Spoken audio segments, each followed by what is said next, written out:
Well, we hear a lot about the cost of renewables, but it seems that nobody has considered the cost of not using them, because, of course, every day we don't use the sun, the wind, etc., we lost it. This is very different from non-renewables, from fossil fuels, which are lost if we use them. With the sun, it's the other way around. The sunshine of today is lost forever tomorrow if we haven't tapped it and used it to the maximum extent possible.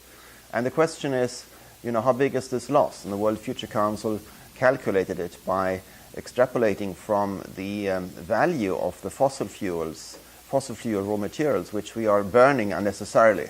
We could already have replaced them with renewables, but by not having done so, we are depriving future generations of their use, for example, for a petrochemical industry of the future. And that loss, that destruction of natural capital, comes to over $3 trillion a year.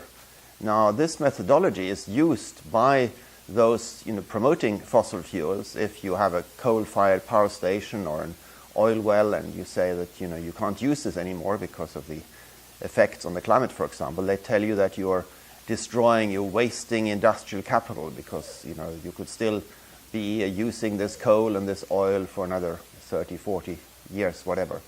And we've just used the same methodology to look at the costs of the non-use of renewable energies.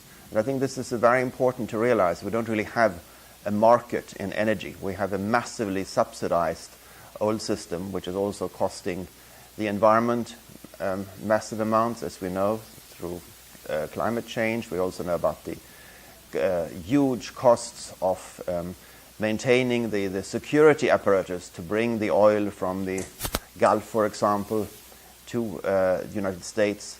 But here is an additional huge cost, the lost opportunity costs by not maximizing the use of renewables. So when we talk about the famous bottom line, it's always important to remember that, of course, the bottom line is entirely dependent on what we have included and excluded from the top line.